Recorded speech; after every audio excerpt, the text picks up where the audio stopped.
네, 멀스트리트 시작하겠습니다. 오늘의 주제는 애증의 테슬라 뭐 이렇게 좀 표현을 할 수도 있을 것 같습니다. 그야말로 서학개미들의 최애 종목이었다가 최근에 이제 여러 그 걱정거리를 좀 주고 있어서 그래서 저희가 국내에서 자타공인 테슬라를 가장 애정하고 또 테슬라에 대해서 많이 연구하고 계신 전문가분을 모셨습니다. 테슬라 오너스 클럽 코리아의 초대 회장을 지내신 최종환님 모셨습니다. 안녕하세요. 네, 안녕하세요. 반갑습니다.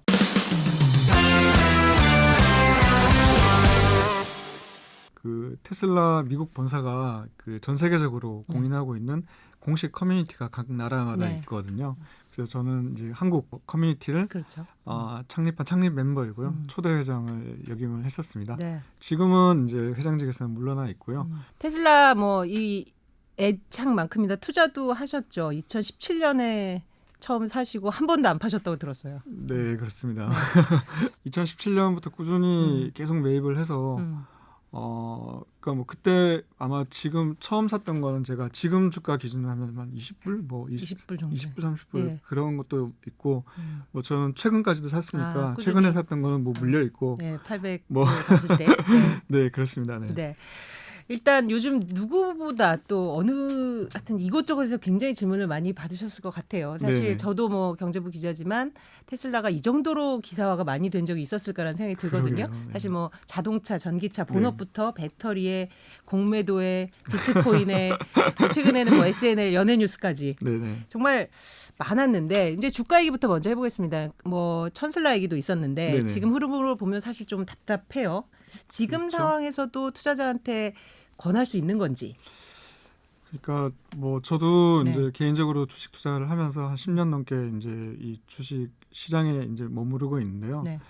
그 단기 주가를 예측하는 거는 거의 불가능한 것 같아요. 네. 그리고 제 경험상 말씀드리면 그 좋은 주식은 오히려 이렇게 주가가 내릴 때 꾸준히 매집을 해서 보유 수량을 늘렸다가 네. 주가가 뭐 꾸준히 상승하거나 폭발적으로 상승을 했을 때 오히려 그때 이제 매도를 하는 것이 훨씬 더 수익률, 승률 측면에서 훨씬 더 높다라고 생각을 하고 있고요. 그러면 이제 중요한 거는 그럼 뭐가 좋은 주식이냐라는 거잖아요. 네. 내가 뭐 직장을 다니든 네. 뭐 개인 사업을 하든 그런 이제 본업이 있고 가정 생활을 이 있으면 이것들을 이제 조화롭게 영위하는 과정에서도 투자할 수 있는 그런 주식이라고 하면 네.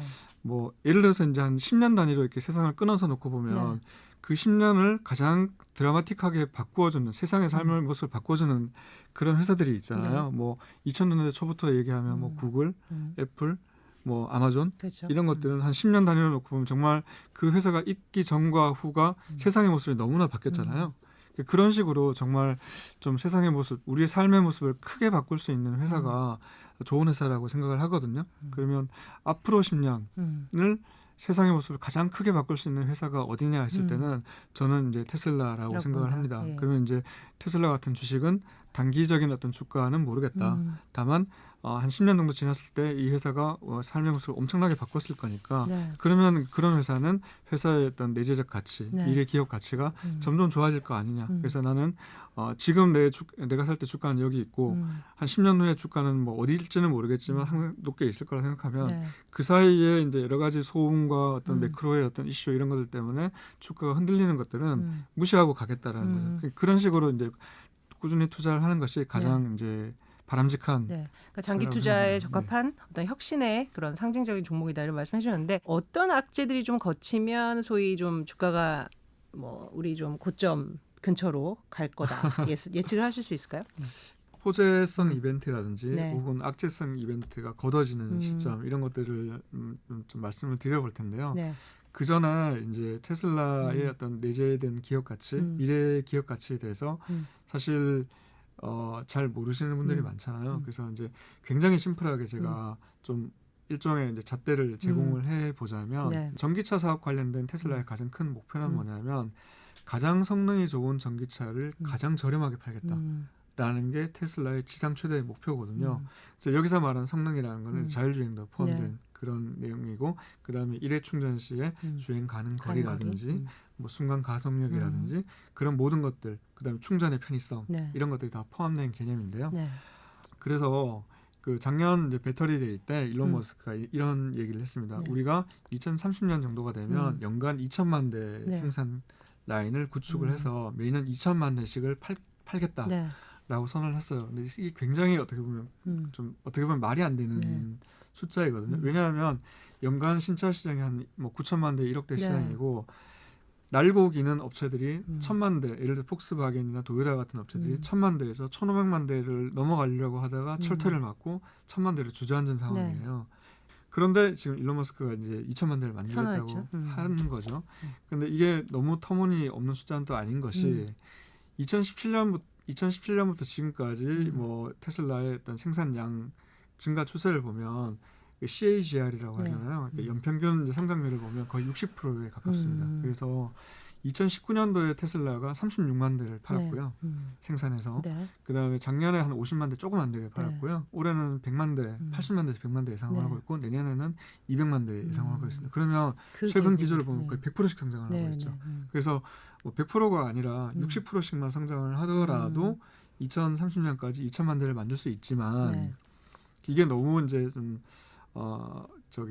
터무니없는 숫자라고 이제 느껴지신다면 그냥 전 세계에서 1등하는 회사가 되면 연간 한 1,000만 대 정도를 만드는 네. 게 그동안 역사였으니까 1,000만 대를 만들 수 있다라고 이제 가정을 해보자는 네. 거죠. 지금 그 테슬라 같은 경우에는 자율주행, 현재도 네. 자율주행 보조 시스템을 약 한 1,000만 원 정도의 옵션으로 네. 제공을 하고 있습니다. 네. 지금의 기능을 가지고서도요. 근데 지금은 사실 뭐 차가 알아서 돌아다니고 뭐 픽업해주고 이런 수준은 아니잖아요. 네. 그런데 이제 궁극적으로는 그런 수준까지 끌어올리겠다는 거죠. 음. 운전석에 사람이 없어도 되게 네. 만들겠다는 거죠. 네. 그러면 이제 일론 머스크는 그렇게 기능이 이제 고도화되면 될수록 가격을 더 올리겠다라고 하는 건데 그러면 테슬라가 2030년에 1,000만 대를 파는데 하드웨어인 자동차는 노마진, 네.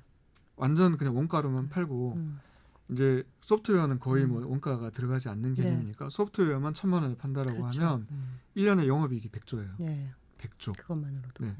그러면 뭐 테슬라가 가지고 있는 보험 사업, AI 사업, 뭐 승차 공유 시스템 사업. 왜냐하면 테슬라는 나중에 이렇게 판 자동차들을 고객들한테 제공을 하고 네. 고객이 출퇴근 시간 외에 이제 놀리는 자동차가 알아서 돌아다니면서 로봇 택시로 돌아다니면서 벌어들이는 돈을 일부 그 이익을 쉐어하겠다는 게 테슬라의 전략이거든요.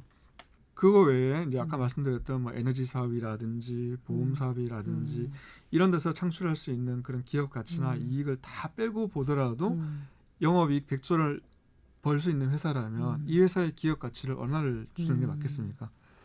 그래서 그렇게 놓고 보면 사실 뭐 테슬라 커뮤니티에서는 만약에 인류 역사상 최초로 시총 1경을 달성하는 회사가 회사가 될 수도 나온다면 있다. 그거는 뭐 테슬라일 것이다라는 이야기들을 굉장히 많이 하고 있거든요.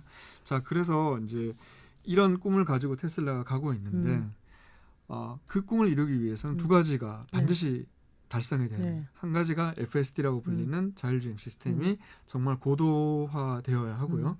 두 번째는 이제 전기차 하드웨어 자체를 아주 성능 좋은 전기차를 원가에 납품을 해야 되니까 그러면 지금 기준으로 말씀드리면 전기차 생산 원가의 30-40%를 차지하고 있는 배터리 문제. 배터리를 싸고 질 좋게 만드는 게 중요하거든요. 네. 그리고 대량으로 공급을 할 수 있어야 되고 그런 측면에서 4680 배터리의 양산이 중요한데 테슬라 자체로 3테라와트의 양산 시설을 갖추겠다고 하고 있고요. 그 다음에 17테라와트를 외부에서 공급받고 싶다라고 네. 하고 있어요. 그럼 20테라와트를 연간에 소비한다는 건데 네. 그 중에서 10테라와트를 자동차에 쓰고 나머지 10테라와트를 ESS 같은 에너지 사업에 쓰겠다라는 게 테슬라의 장기 그림이거든요. 네. 근데 이 테라와트라는 게 이제 개념이 이제 좀 와닿지 않으실 텐데 지금 현재 전 세계가 다 1년에 만드는 그 배터리의 양이 테라와트가 안 됩니다. 네.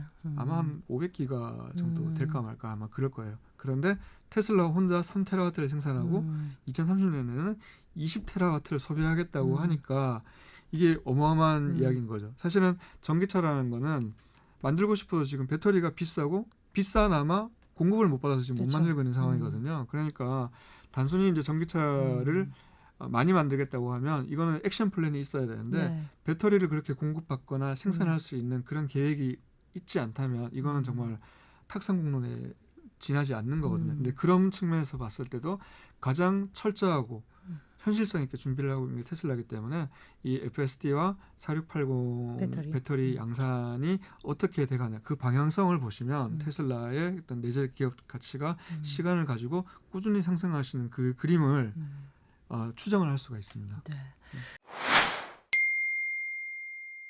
지금 사실 이 흔들리는 이유 중에 또 하나가 핵 중심의 CEO가 있지 않습니까? 네네. 사실 뭐 일론 머스크 하면 뭐 세계적인 셀럽이고 뭐 그의 한 마디 네네. 트윗에 이제 투자자들이 반응을 하고 있는데 사실 이제 호재이자 또 악재이고 어떤 분들은 뭐 정말 혁신의 천재라고도 하고 네. 어디는 참 논란의 인물이고 어디로 튈지 모르는 괴짜다 이런 표현도 하시는데 사실 옛날에는 전자 좀 칭찬 쪽이 많았다면 솔직히 말해서 요새는 조금 분위기가 선회된 걸 감지하거든요. 네네. 어떻게 보세요? 머스크에 대해서는. 그 상황에 따라서 주가에 따라서 사람의 그 민심이라고 할까요? 투자자의 투심이 많이 네. 좀 변하는 것 같아요. 무슨 말씀이냐면 테슬라 같은 경우에 일론 머스크라는 일주일에 이제 100시간 이상 일하는 천재 CEO가 정말 헌신적으로 회사를 이끌고 있고 그 모습에 반해서 전 세계의 많은 재능 있는 젊은이들이 그 테슬라에 지원을 하고 있고 그래서 일론 머스크가 어마어마하게 푸시를 해가지고 창업한 지가 이제 한 17년, 18년 정도 됐거든요. 2003년에 창업해서 지금까지 이제 한 10몇 년 됐는데 네. 그 짧은 기간 동안에 뭐 상장 당시 이제 시가총액 기준 2조가 조금 안 됐던 걸로 제가 기억을 하는데 뭐 고점 기준으로 900조, 지금도 한 600조 정도 되니까 그러면 뭐 고점 기준으로는 450배 그리고 뭐 지금 기준으로 300배라는 기업 가치를 상승시켰잖아요.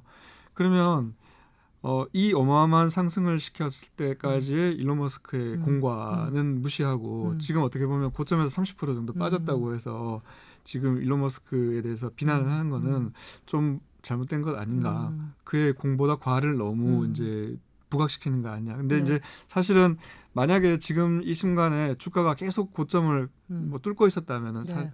어떻게 평가를 했을까요? 오히려 뭐 비트코인이나 이런 쪽에 대해서 뭐 트윗을 하는 것, 그다음에 어떤 모종의 행동을 하는 것에 대해서 와 천재가 또 다른 세상을 바꾸기 위해서 어마어마한 노력을 하고 있다 막 이렇게 칭송하고 있지 않을까요? 네. 그래서 이게 약간 좀 관점의 차이이고 주가에 따라서 이제 이런 투자 심리라는 게 어차피 돈 잃고 이제 기분 좋은 사람은 없으니까 왔다 갔다 하는 것이지만 길게 보면 어쨌든 회사의 주가라는 거는 펀더멘탈과 관계가 있는 것이고 테슬라의 펀더멘탈은 뭐 창립 이후에 이제 매년 보면 이제 회사의 어떤 내재적 가치를 끌어올릴 수 있는 이벤트 같은 것들이 쭉쭉 있었을 거 아니에요. 네. 근데 올해를 포함해서 앞으로 2, 3년이 정말 테슬라의 어떤 내재적 기업 가치를 퀀텀 점프 시킬 수 있는 그런 다양한 이벤트들이 준비가 되고 있거든요. 그래서 그런 부분을 놓고 본다면 만약에 회사가 펀더멘탈이 흔들리고 있고 발전하지 못하고 있다라면 일론의 어떤 그런 어떤 행동들을 외도라고 할 수 있겠지만 예를 들어서 이제 그런 거죠. 김연아가 그 국제대회에서 성적이 안 나오는데 광고만 열심히 찍는다. 라고 하면 욕을 해야겠죠. 네. 근데 본업에서 잘하고 있는데 광고를 찍는다고 해서 그걸 욕할 수는 없는 거 아닙니까? 예를 들면 이제 그런 식으로 좀 회사의 펀더멘탈에 더 집중을 해야 된다라고 저는 말씀을 드리고 싶습니다. 특히 그 논란이 생긴 게 이제 특히 가상 자산에 대한 언급이 이제 잦아지면서 네네. 그랬죠. 네. 뭐 요새는 이제 도지코인도 좀 띄우는 트윗도 계속 하고 있고. 근데 네. 저는 사실 뭐 이런 도지코인 이런 건 좀 장난스럽고 가장 크게 그 흔들었던 것은 바로 비트코인으로 이제 결제를 할 수 있겠다. 차를 네. 살 수 있게 하겠다가 그 부분을 약간은 번복을 하면서 그랬다고 생각하거든요. 네네. 그것은 좀 경솔치 못한 건 아닌가요? 사실은 그거는 뭐 제가 다 알 수는 없지만 네네. 이게 외압이 좀 있지 않았나라는 저는 개인적으로 약간 네. 외압이 있다라는 느낌을 받거든요. 왜냐하면 이게 코인이라는 게 결국은 이제 네. 기존의 명목 화폐에 대한 정면 도전이잖아요. 그렇죠. 그래서 사실 그 현대 화폐 시스템의 문제를 누구보다도 잘 아는 게 일론이었고 그래서 과거에 페이팔이라는 회사를 창립을 해서 어떻게 보면 현대 화폐 시스템의 여러 가지 단점들을 개선하고자 했던 사람이 일론 머스크였잖아요. 네. 그래서 뭐 비록 창업주이긴 하지만 어떤 뭐 모종의 사건들로 인해서 자기 지분을 팔고 떠났어야 했었고 그러고 나서 이제 굉장히 아쉬워하는 그런 네. 이제 멘트들을 많이 했었거든요. 최근에도 이제 어떤 얘기를 했었냐면 코인 진영에서 이제 그 비트코인 말씀하시는 그런 이제 이슈 때문에 일론 머스크 비트코인 진영에서조차도 이제 일론 머스크를 막 비난을 하니까 이제 이런 식으로 얘기하는 거죠. 넌 코인도 잘 모르는 사람이 코인에 대해서 함부로 말하지 말라. 뭐 이런 식으로 이제 일론 머스크를 비판을 하니까 일론 머스크가 이런 이제 멘트를 했습니다. 만약 내가 지금도 페이팔에서 창업주로서 정권을 가지고 일하고 있었다라면 아마 세상의 모습이 많이 바뀌었을 것이다. 라고 하면서 이제 네. 이 말은 그 현대화폐 시스템의 어떤 그 단점, 문제점을 누구보다도 잘 알고 있고 사실 내가 그 코인 생태계가 바꾸고자 하는 그런 것들 먼저 했던 사람이니까 사실 니네들보다 내가 더 잘 알면 잘 알지 못 알지는 않는다라는 이제 얘기를 한 것 같거든요. 네. 그래서 사실 뭐 비트코인이나 뭐 도지코인이나 이런 것들 얘기를 보면 그 일론 머스크가 하는 얘기들이 이제 뭐 아주 정확하게 자기가 어떤 이야기를 하고 싶다는 걸 직관적으로 이렇게 얘기를 해주지 않고 있기 때문에 범인인 제가 감히 천재의 그 생각을 다 이제 네. 헤아릴 수는 없는 것 같아요. 그런데 이제 최근에 아까 기자님께서 말씀하셨던 이제 비트코인에 대한 급작스러운 어떤 유턴은 네. 약간 좀 그런 느낌이 있어요. 이제 일론 머스크가 그렇게 하고 나서 바로 이제 뭐 며칠 만에 중국 정부에서 이제 비트코인 현금 결제 안 되게 그렇죠. 최고를 금지한다. 바꿔버리고 네. 막 이런 이제 일련의 이제 사태들이 일어났잖아요. 그래서 그런 것들 보면 약간 일론 머스크가 어떻게 보면 코인 생태계의 대표적인 인물로 약간 이제 정부 반정부적인 네. 인물로 약간 인식이 대립각을 되는? 세우고 네. 있다 보니까 이게 뭐 중국 정부 내지는 미국 정부에서 약간은 좀 그 코인에 대해서 약간 발을 떼게 하는 네. 그런 모종의 압력이 있지 있는 건 않았을까? 아닌가 이건 그런 뭐 이제 이제 좀 생각도 추측을 하시는 거고요. 네. 근데 또 최근에 그분이 이제 아스퍼 증후군, 이게 본인의 네네. 그 불안정성을 이제 뭐 고백이라면 고백이고 이제 말을 했죠. 그래서 네. 일각에서는 이제 책임 공방이 커지니까 네. 뭐 좀 뭐 난 이런 문제점도 있는 불안정한 사람이다라는 식의 발언으로 좀 그 책임 안 지려는 의도 아니냐 뭐 이런 얘기도 하고 그렇죠. 저는 사실 뭐 거기에 대해서 많이 깊은 생각을 해보지는 않았는데 사실 그 SNL 미국에서 이제 SNL에 네. 이제 그 출연한다는 거는 어떻게 보면 굉장히 이제 공인으로서 그렇죠. 상당히 이제 성공한 사람이다라는 거를 인정받는 그런 어떤 그 의미가 있잖아요. 네. 우리랑은 좀 그 SNL이라는 프로그램에 대해서 성격을 잘 모르니까 네. 한국의 사람들은 그 SNL에 참여하는 게 어떤 의미를 가졌는지 미국 사람에 비해서는 잘 모르는데 약간 좀 본인이 그런 이모셔널한 그런 순간이 아니었나. 자기 자아를 인정받는 뭔가 자기의 어떤 치부를 극복하고 인정받는 순간에 그런 것들 얘기하고 싶지 않았나 저는 그렇게 생각을 하고 있습니다. 네. 그 아까 말씀하신 그런 CEO 리스크 말고 사실 테슬라가 뭐 끊임없이 또 고평가 논란에 시달리잖아요. 그러니까 이 가치가 적절하다는 거야 사실은 뭐 시장만이 알 수 있는 거죠. 그렇죠. 네. 근데 계속해서 그 고평가 논란이 나온 게 진짜 저는 1분기 실적 발표하고 조금 또 다시 한번 네네. 가열이 된 거라고 보거든요. 네. 사실은 차를 팔아서 번 돈보다 네. 뭐 비트코인을 팔았다든지 네네. 또는 뭐 탄소 배출권으로 인한 수익이라든지 네. 이런 부분 때문에 이제 시장이 다시 한번 또 한 번 이제 공평화 논란이 있는데 네. 그 부분은 반박을 하실 수 있을까요? 글로벌하게 보면 이제 네. 유수의 그 오토메이커들 있잖아요. 뭐 폭스바겐이라든지 BMW라든지 뭐 도요타라든지 이런 이제 정말 역사와 전통을 자랑하는 거대 네. 자동차 회사들을 보면 이제 우리가 이익을 이야기할 때 이제 그 GP 그러니까 매출 총 이익률이 네. 있고 네. 영업 이익률이 있고 뭐 순이익이 있고 이런 식이잖아요. 네. 근데 이제 그런 비판은 지금 영업이익 내지는 순이익단에서 이제 얘기를 하시는 건데 네. 사실은 회사의 어떤 기본적인 어떤 그 체력, 그 현금을 이익을 창출할 수 있는 기초 체력을 보기 위해서 가장 중요한 것은 사실은 그 매출 총이익을 좀 살펴볼 필요가 있거든요. 네. 제일 앞단에 있는 이익이라는 거죠. 거기서 이제 여러 가지 비용을 제외하고 나서 나오는 게 이제 영업이익이나 순이익이 되는 것인데요. 네. 그래서 이 매출 총이익률 기준으로 말씀을 드리면 사실 그렇게 잘 나가고 유명한 회사들도 매출 총이익률이 뭐 정말 좋아도 16%에서 18%를 넘어본 적이 네. 거의 없습니다. 그런데 테슬라 같은 경우에는 많게는 25%까지도 기록을 했었고요. 평균적으로 한 22에서 25%를 왔다 갔다 하고 있거든요.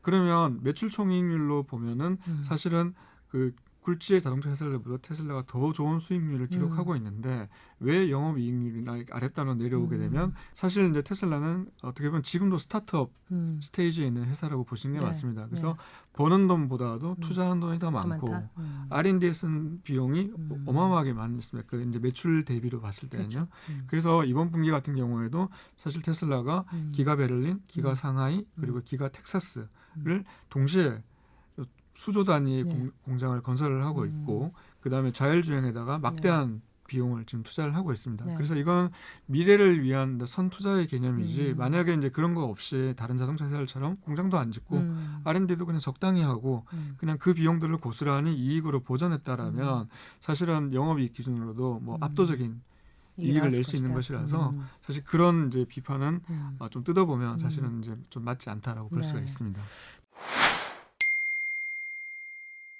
이것도 이제 사고 이슈라든지 조금 규제 이슈도 있고 이게 언제 이게 현실적으로 수익으로 잡힐지 또는 네. 굉장히 상용화될지에 대한 또 뭐 우려 아닌 또 그런 시선도 있거든요. 네. 그 부분은 얼마 어떻게 보세요? 그 자율주행 관련해서는 네. 아이러니하게도 테슬라가 너무 이제 다른 업체를 비해서 이제 자율주행 이 기술이 앞서 있다 보니까 그 규제라든지 이런 것들이 정비되지 네. 않은 상황에서 테슬라가 이제 기술 발전을 하면서 일어나는 그런 문제들이 오히려 이제 다 이쪽에 집중되는 네. 그런 이제 효과가 있고요.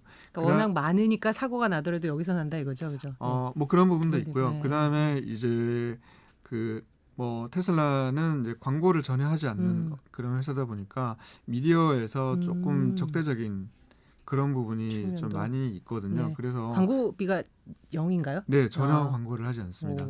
그래서 뭐 다른 그 글로벌 업체들이 조 단위의 네. 그 광고비를 집행하는 거에 비해서 사실 미디어에게는 별로 반가운 존재는 아닌 수도 있는 거죠. 그래서 우호적이지 않을 수 있다. 네, 그래서 이제 예를 들면 뭐 가장 최근에 이제 발생했던 그 자율주행이 의심되는 그 추돌 사고에서도 네. 사실 이제 결과가 나오지 않은 시점에서 거의 국내의 모든 미디어들이 이게 뭐 자율주행이 됐었고 앞자리에 사람이 없었고 뭐 너무 위험하다, 뭐 좀 도로 위에 다니는 흉기다 이런 식으로 이제 막 거의 네. 몰아가다시피 했었거든요. 그런데 이제 며칠 전에 그 미국 도로조사교통국에서 네.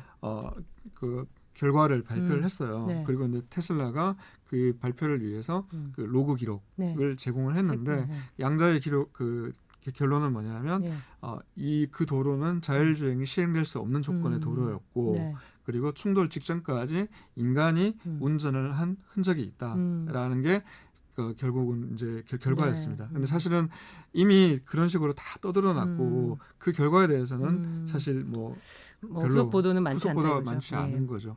이제 사람들의 인식이 굉장히 부정적으로 자꾸 이제 형성이 되는 것 같아요.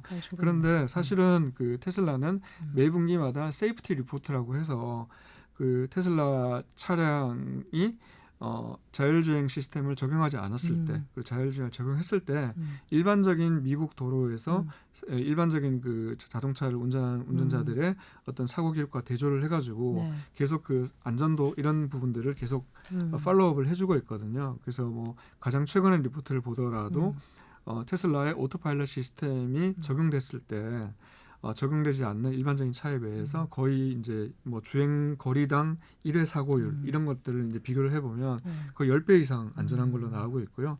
오토파일럿이 적용되지 않더라도 기본적인 세이프티 시스템만 하더라도 거의 한 대여섯 배 정도는 안전하다라는 식으로 나오고 있어요. 그래서 사실은 테슬라의 차량이 기본적으로 굉장히 안전하고 또 자율주행 시스템의 보조를 받기 때문에 물리적으로나 소프트웨어적으로 굉장히 안전한 차임에도 불구하고 사실은 그런 어떤 언론 플레이나 이런 것들 때문에 왜곡되는.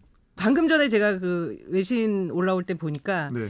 미국에서 테슬라 운전자가 시속 132km 자율주행 상태에서 잔 거예요. 네. 그래서 보셨어요 혹시? 네. 네, 경찰이 그래서 적발을 했는데 그 댓글이 저게 잠을 잘 정도면 얼마나 또 이게 안정적으로 운전했느냐 뭐 이런 댓글도 있더라고요. 네, 사실 저도 이제 뭐 2017년부터 지금까지 이제 테슬라를 운전을 하고 있는데 이게 운전을 해보면 본인이 본능적으로 알거든요. 왜냐하면 저도 뭐 현대 기아차도 가지고 있고 또 뭐 지인들이 가지고 있는 뭐 다른 브랜드의 자율주행 시스템도 제가 운전을 해보지만 맡기고 잠을 잘 수 있을 정도로 절대 안전하지 않습니다. 근데 테슬라는 맡기고 잠이 올 정도로 안전한 게 지금 문제거든요. 문제다. 네, 그래서 이제 좀 그런 식으로 생각해 주시는 게 좋을 것 같고요. 그다음에 이제 그럼에도 불구하고 지금의 테슬라의 자율주행 시스템이 완벽하지 않습니다. 그래서 항상 핸들에 손을 잡고 이렇게 하고 전방을 주시하게 그렇게 시스템화하고 있거든요. 그런데 앞으로 뭐 빠르면 이번 달 안에 음. 늦어도 뭐 3분기 안에 출시될 이제 FSD 풀 셀프 드라이빙 베타 버전이라는 게 있는데요.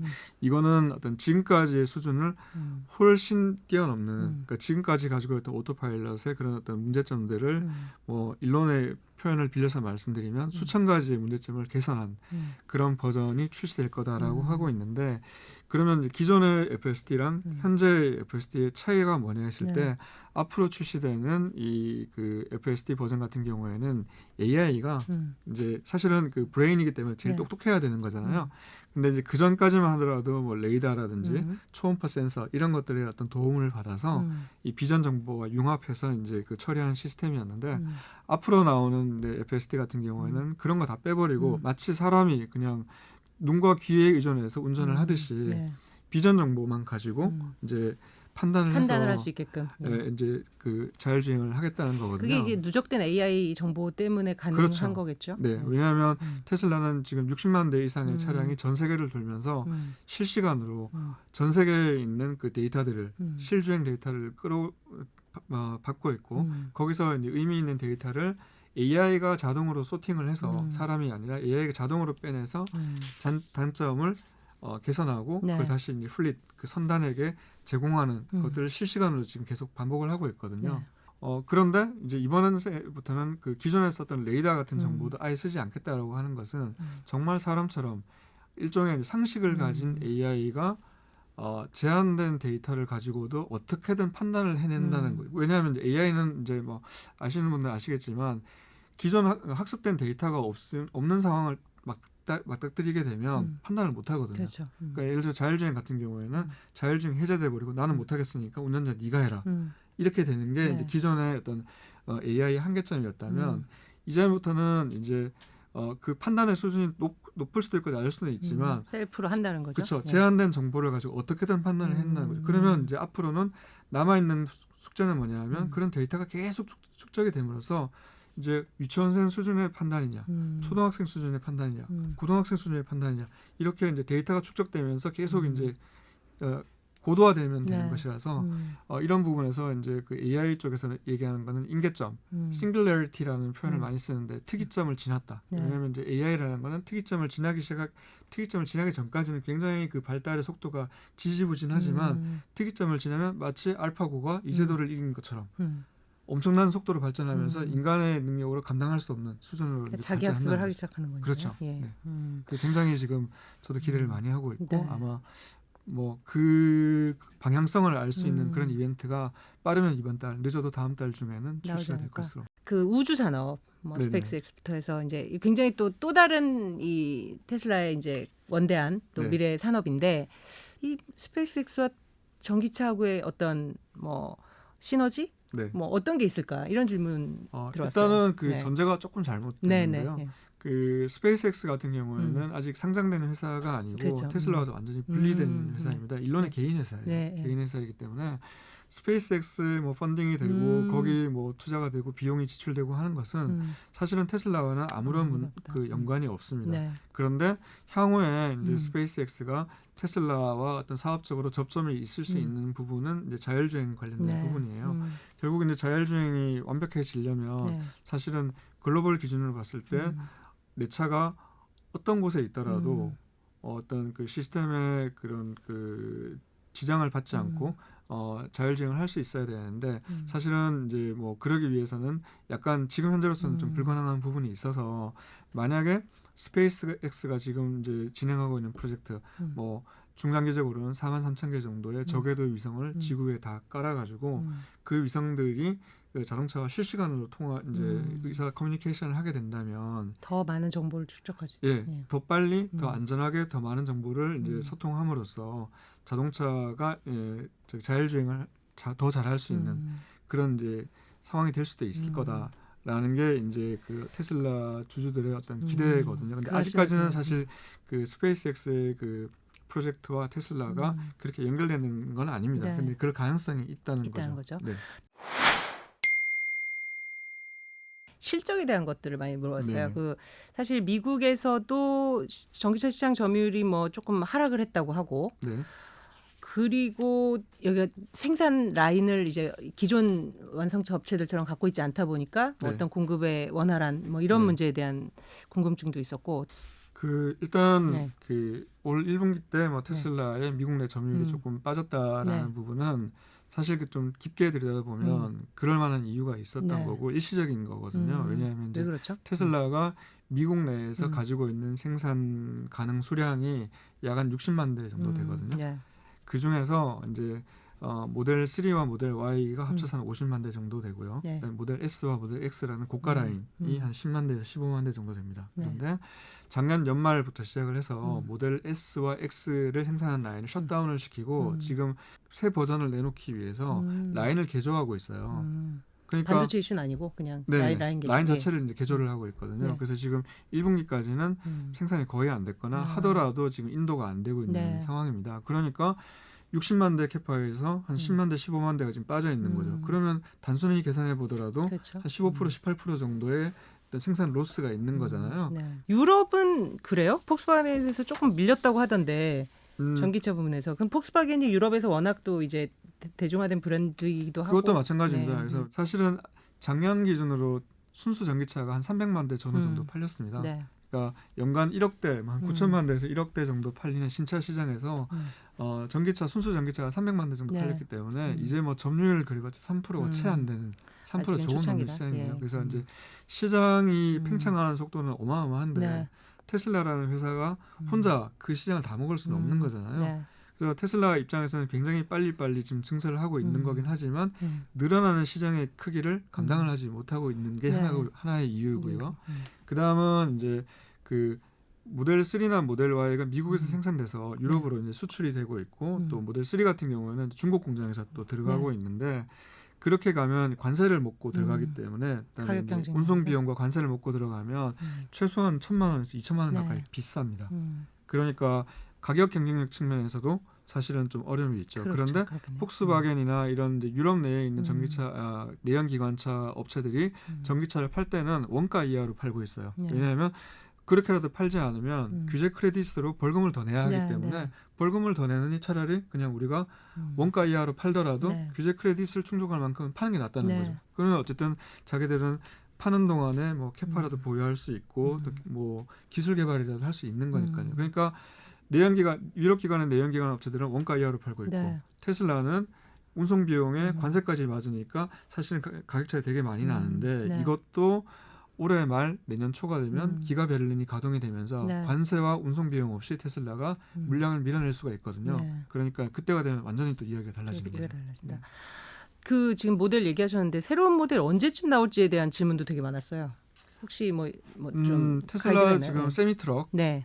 이 예상돼 있고 네. 그다음에 사이버 트럭이라고 하는 이제 픽업 트럭이죠. 네네. 픽업 트럭이 이제 특히 북미 시장에서는 뭐 연간 300만 대 이상 팔리는 네. 단일 차종으로는 가장 큰 시장이고요. 네. 그다음에 세미트럭 같은 경우에는 글로벌하게 다 팔릴 수 있기 때문에 역시나 이제 굉장히 큰 시장이고 네. 그다음에 이제 25,000불대의 아주 저렴한 뭐 유럽에서는 해치백 형태로 나올 거라고 그렇죠. 예상을 하고 3천만 있고 원대 전기차. 네. 중국에서는 뭐 세단 형태로 나오지 네. 않을까, 소형 세단 형태로 나오지 않을까 예상을 하고 있는데 대부분 다 이제 출시 시점을 올 연말 연초 예상을 연말. 하고 있습니다. 올 그런데 연말 내년 연초. 네, 그런데 사실 테슬라에서는 그런 차들을 굳이 빨리 출시하고 싶은 의지가 별로 없다라고 합니다. 네. 왜냐하면 네. 아까도 말씀드린 것처럼 만드는 족족 다 팔리고 있는데 그 테슬라 셈이나 사이버 트럭 같은 경우에는 차 한 대당 들어가는 배터리의 양이 어마어마하게 많아요. 네. 용량이 근데 더 크기 때문에. 마진은 사실은 뭐 다른 차랑 크게 다르지 않거나 오히려 더 저렴한 편이거든요. 그러다 보니까 차 한 대를 만들 때 들어가는 배터리 양과 마진을 고려하면 잘 팔리는 동안은 그냥 모델 3, 모델 Y 많이 파는 게 오히려 낫지. 수익성을 위해서. 굳이 이제 그런 거를 급하게 낼 필요가 없는 거죠. 그게 이제 첫 번째 이유이고요.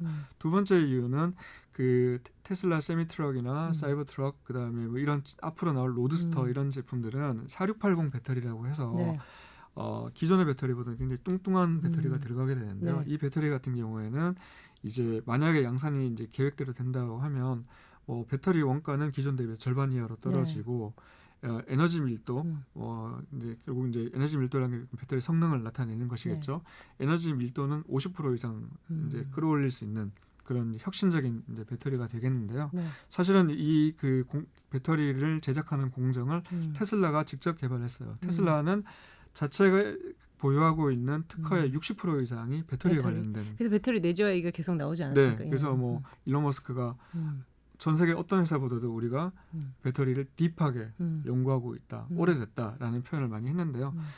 그래서 이제 그 4680 배터리 라인을 지금 건설을 하고 있는데 이게 이제 아마 수율이 올라와서 양산성을 가지게 되는 시점이 네. 아마 내년 하반기 정도 될 것 같습니다. 물론 그 전에도 뭐 파일럿 라인에서 생산하는 정도 아니면 소량 생산. 근데 그 소량 생산은 이제 수율은 낮기 때문에 배터리 한 개의 원가로는 좀 비싼 편이겠죠. 그렇죠. 네, 근데 그런 것들을 어떤 시장성을 테스트하거나 하기 위해서 소량 생산해서 이제 납품을 할 수는 있겠지만 정말 이제 그 소비자들이 원하는 만큼의 물량을 뽑아내는 시기는 아마 내년 하반기 정도 4680 배터리가 제대로 원가를 이제 낮춘 상태에서 대량 양산할 수 있는 시점이 되지 않을까.